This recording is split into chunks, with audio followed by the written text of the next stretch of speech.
Hello and welcome to Curation Conversations. I've got the incredible Jill Moser, who is Senior Vice President of Commerce Media at Mastercard with us today. Welcome to the podcast, Jill.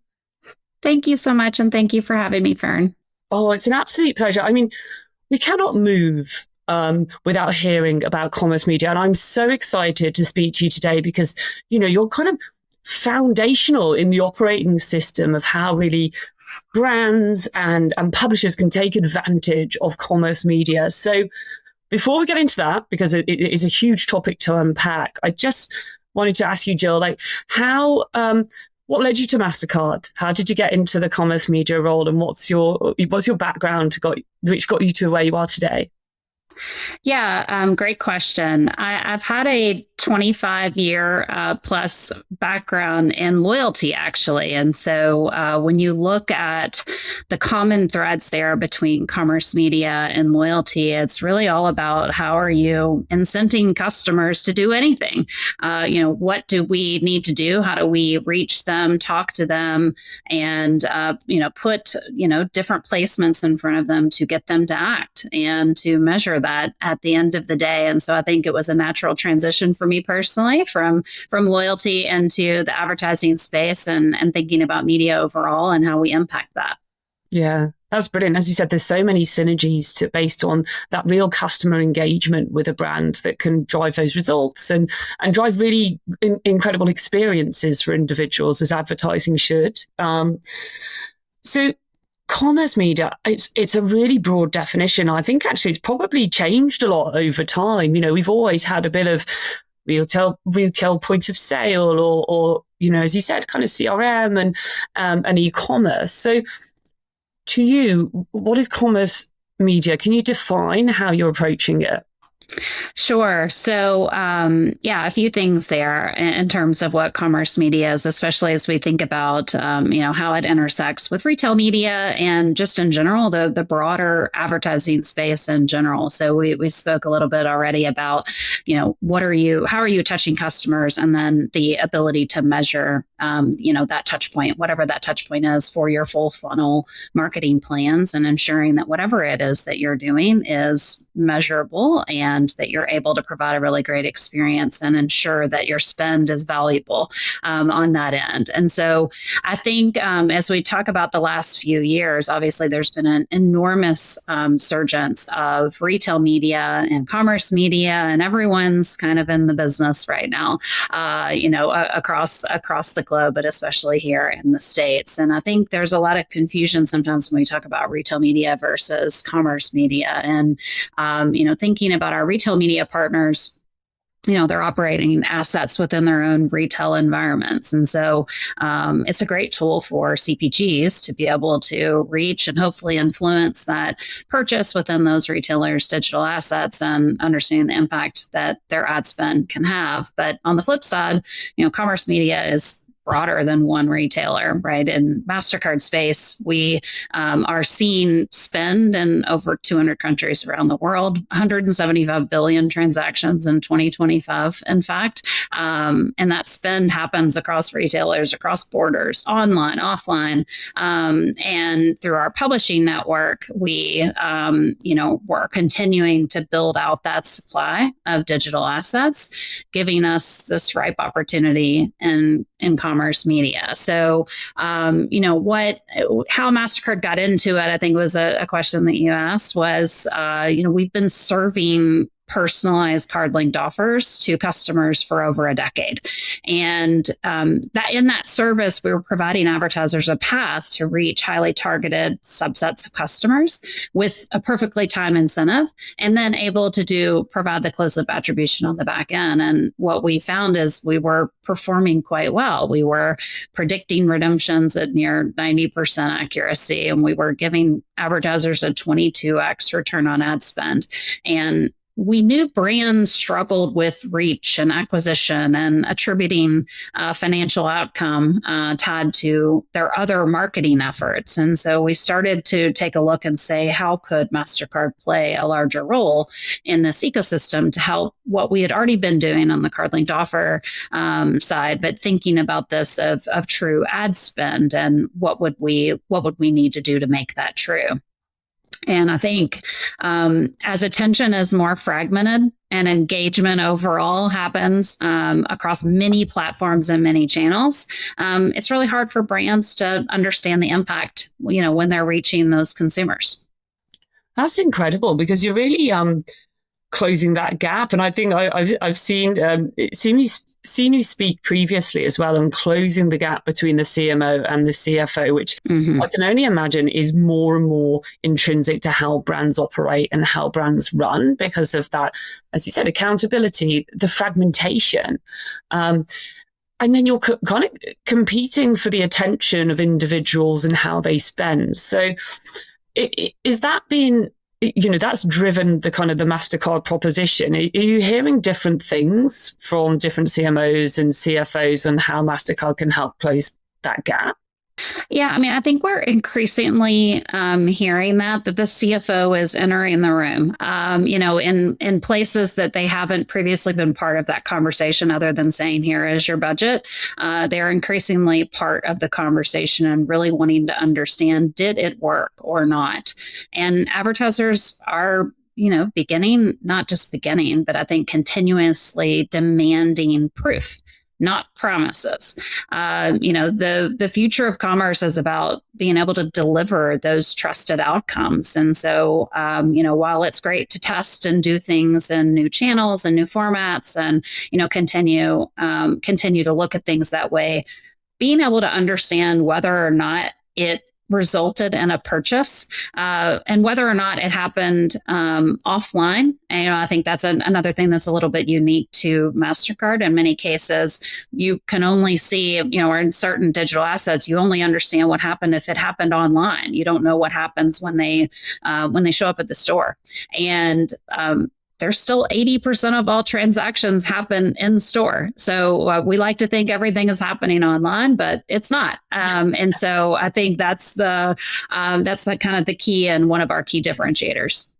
That's incredible, isn't it? Because as you said, that the human nature and how we spend and how people operate with and interact with brands, a lot of it is skewed by the fact that the attribution is purely digital. So is that one of the one of the challenges that Mastercard are helping to overcome, like mistakes in measurement or mistakes in attribution?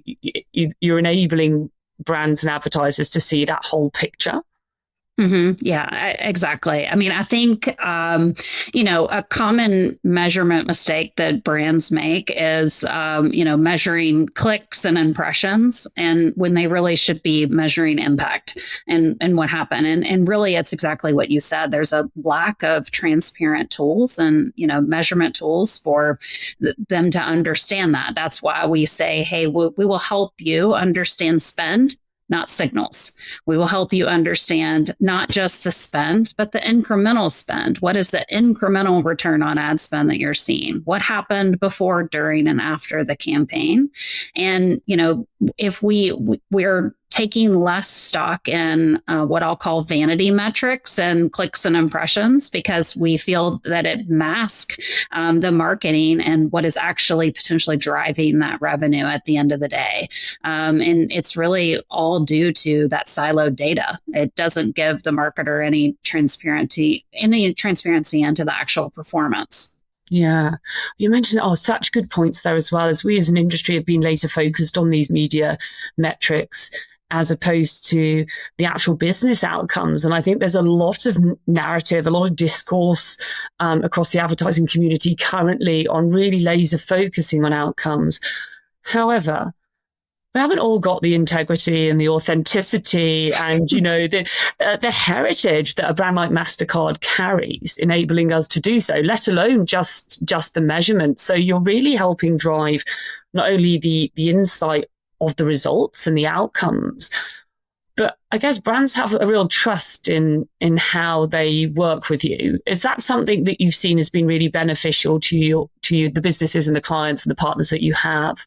100%. I think we're backed on trust. You mentioned it. Mastercard is one of the most trusted brands in the world. And so, in many cases, our brand is synonymous with trust. You must trust the network and, what you see on your card and how you spend. It's one of the deepest trusted relationships that you have as an individual.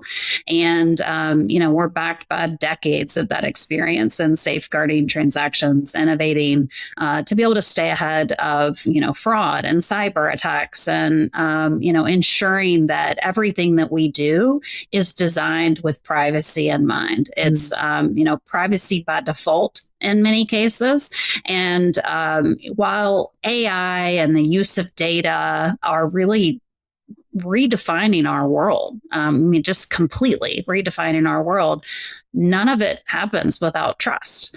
And our business has to start and end there. So, our approach to data, when we think about trust and, what that means, and the reason we're able to do the things that we're able to do, we stand behind that. We believe that when it comes to data, you own it, you control it, and you should benefit from the use of it.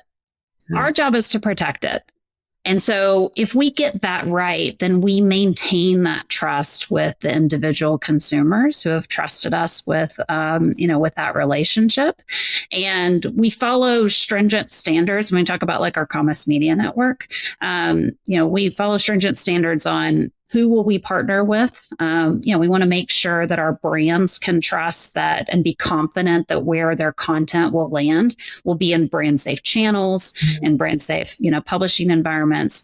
Everything we do with direct targeting to customers is consented. So customers understand and are opting in to this level of targeting. And it provides a really great, place for the ecosystem to be managed quite well. I think that's brilliant. As you said, that just having trust as a foundational, operational mentality, but it feeds into every single thing that Mastercard does is not only, so attractive to an advertiser, it gives them the appetite to invest into, a network of trust outside of some of the walled gardens, but also as an individual, as I've got Mastercards myself. As an individual, I know that there's an integrity that comes from the partners that you're also operating with.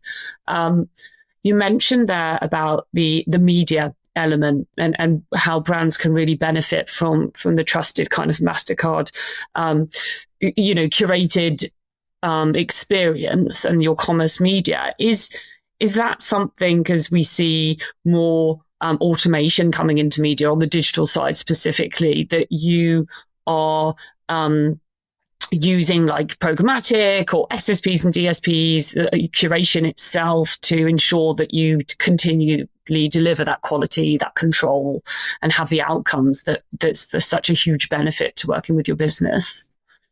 Right. Yeah. A great question. And so I'll kind of break it down for how Mastercard Commerce Media is built in that privacy by design nature that we spoke about. So our publishers are verified and brand safe. So we'll start there. And they also include use of consented consumers. So the user on the other side of that brand. So it's not open web.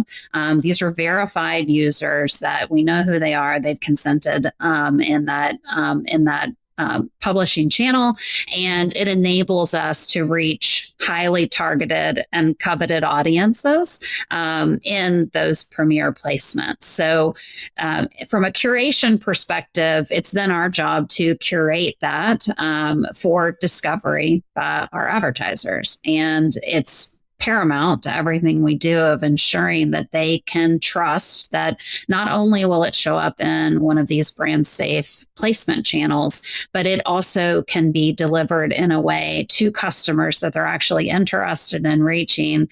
And, we're working on that with direct advertisers today, but we're also working with agency partners for that continuous discovery evolution tomorrow. So So helping these advertisers not only reach those intended audiences, but also enabling them to forecast what do we think the impact will be, what will it deliver for you, and what will it drive in real sales is what's making Mastercard Commerce Media stand out from a measurable outcome perspective. I love that the opportunity that you're providing to be able to tap into that audience experience, especially with it being consented, and actually then have these incredible insights off the back of it. Is not just, about the outcomes, which is really important, but understanding and having transparency in the audiences that you're finding, or the net new audiences that you can uncover through Mastercard Commerce, I think is such a huge opportunity. Like I said, as you've got the breadth, an incredible amount of transactions across multiple markets, that breadth to really help businesses grow, which I find fascinating. How do you, if I'm a marketeer today and I'm tuning in and we're listening, like, how do I think about even activating commerce media, whether it's within the mix, is it net new? Like, how would you guide someone through that initial seed of, right, I've got to take advantage of the opportunity? Yes. Well, I'd say definitely do that. Definitely take advantage of the opportunity would be advice number one. But outside of that, I mean, I would think of commerce media, as an engine that's going to allow you to unlock more connected commerce across the ecosystem. And so if you look at it that way, shifting budgets to commerce media in some ways to be that connective layer between building the brand and driving conversion, and using it to deliver really hyper personalized content based on what people are actually buying, not what they're browsing. And, the ability to satisfy the CFO we talked about earlier, and in terms of, what they want to be able to know they can measure and, and see that value loop. So smarter personalization, proven outcomes, and, really generating more loyalty for the brands at every single point in the journey. Yeah. It feels like it's, from what you're saying, and that value add, it's intrinsic to the kind of the whole plan, really, the whole campaign, like throughout the customer journey. And when planners and media buyers and advertisers are thinking about how to utilize commerce media, it's not in a single channel. As you said, it's across multiple touch points that we could then really take advantage of the data and the opportunity and the privacy, which I think is so paramount. Looking ahead, you mentioned AI, which I don't know whether it's in your vision of where we look ahead, but every conversation we have, it's intrinsic to all the conversation we're having. But say you're looking ahead, crystal ball, 12 months time, what's the biggest shift that you see? What's Mastercard Commerce got on the horizon? Yeah, I mean, we expect agentic to make an enormous impact, like most people do in the space. So ensuring that we create a smoother, more rewarding, more connected path to purchase, while that's a good thing, regardless whether that's a human or an agent that is powering, that decision making on a purchase perspective. So, we know customers are already searching for products to discover directly, but it won't be long before that continues the evolution for actual purchases happening within within that agentic channel. And so, if we look at that the same way as it's a publishing environment where the funnel is flattening, and we're want to ensure that discovery can be combined with a trusted payment, which is something it's our birthright from a trusted payment perspective. And so we work with agentic partners to be able to make that happen. And we feel we're uniquely positioned to help brands do this by design, by ensuring that consumer preferences are upheld, but also ensuring that we do this through this private marketplace that we're building out. So if you've got an authenticated user on one side using their authenticated payment method and an agentic channel, how we can power utilize the insights that we have from real purchase signals to inform what they're seeing as part of that discovery will certainly deliver a higher outcome for the brand. That's incredible what the future can hold in agentic advertising. And as you said, for a brand to be able to work with you to um, understand how to operate an agentic ecosystem in a compliant, privacy first, trust by design system just feels like a really natural place to be able to take advantage of the agentic evolution that's happening. Albeit it's a scary time. There's a lot of conversations around what we can and can't do and how that's going to manifest over time. So I'm really thrilled that you came on and spoke to us today. It's been so insightful and so impactful. I think just a definite, opportunity for people to understand what commerce media can do and how they can operate. And we really appreciate your time. I think just to close out, if what's one action you'd want everybody to take off the back of this conversation, Jill, let us know. Yeah, I mean, I would say there's no better time than the present to get the most out of your marketing dollars. And so if you haven't started to invest in commerce media, or if you're looking for a place to invest to be able to prove outcomes over time, we'd love to have a conversation, with those brands that are looking for that. But I think that's the big thing. We know we want to be able to help answer those hard questions around trust, data governance, transparencies, and we think we can be a solution for partners looking for that. Thank you, Jill. That's so beneficial. I really appreciate it, and your time and your brilliant insight. I think you've really just unlocked what the opportunity is and how Mastercard's at the heart of that. So thank you for coming on the show today. Really appreciate it. Thank you so much, Fern.